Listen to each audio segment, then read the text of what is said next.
Oh, look what came in the mail today. My Ongeki controller is finally here, so I'm gonna go and try and open this thing up.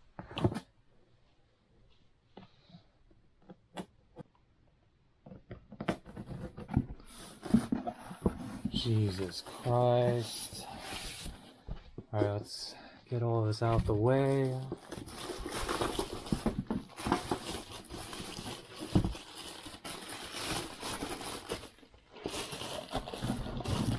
First thing we have here is one of the side buttons, I guess. You can see right here. Here's one of the side buttons. I've only played Ongeki in the arcade once. Feels pretty similar, I think. Yeah, I don't really have much else to say. Sorry. I'm not too familiar with this game. I just bought this controller on a whim. Alright, some more pads.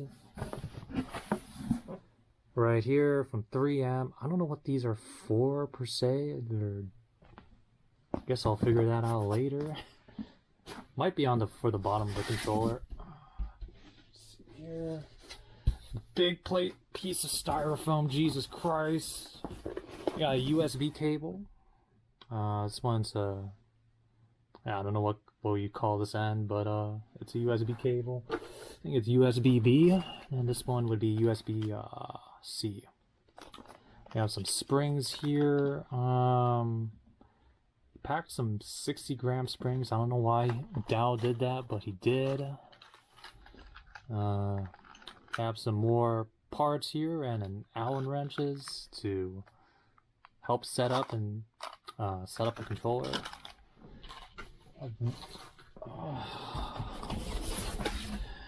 And ta-da! Here is the big controller right here. Oh god, I almost knocked over this controller. This thing. Oh boy. Alright, so I fixed the orientation of the controller. First impressions, buttons feel like buttons. Don't feel like I had to go for the full Sanwa experience. Because Ongeki isn't really a timing intensive game anyway. But these feel just perfectly fine for just normal play to me. Lever, I didn't get the arcade accurate lever from Gamo2, but overall, compared to playing on an arcade cab, I don't feel like I'm missing out too much. I feel like I can still get good control with the lever and play just as well, basically. I don't really feel like I had to go all out for the full arcade experience on this controller. Now I'm gonna go and get this thing out of the box. Alright, so one thing I don't see really talked about this controller is there's two buttons on the side here, kind of like a fight stick, so you don't have to keep binding buttons to a keyboard all the time. And here's the USB slots. Overall, here's a look at the back side of the controller. Because I'm not really mounting this on a table or anything, I don't think I need anything extra.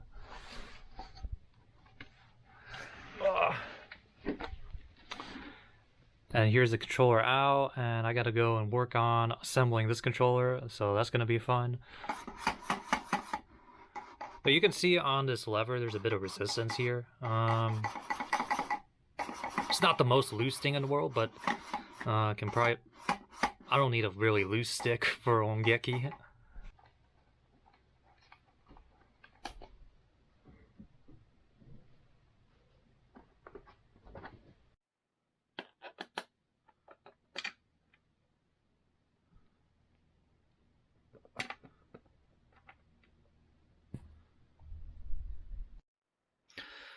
Alright, so I've been playing on this controller for the past week, so I thought I'd give more of my impressions once now it's fully set up.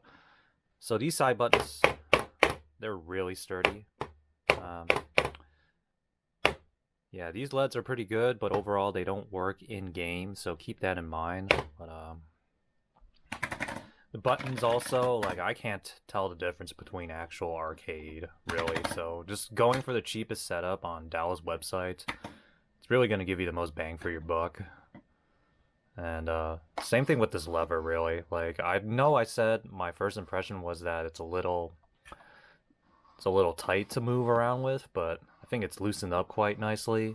And in gameplay, I have no problem controlling the characters while using the lever and making small adjustments, so that's really good because the lunatic charts require that kind of level of precision, and I can definitely get that with this lever.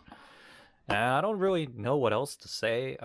This controller is very sturdy, but keep in mind, it is extremely loud, as you can probably tell from me hitting this thing.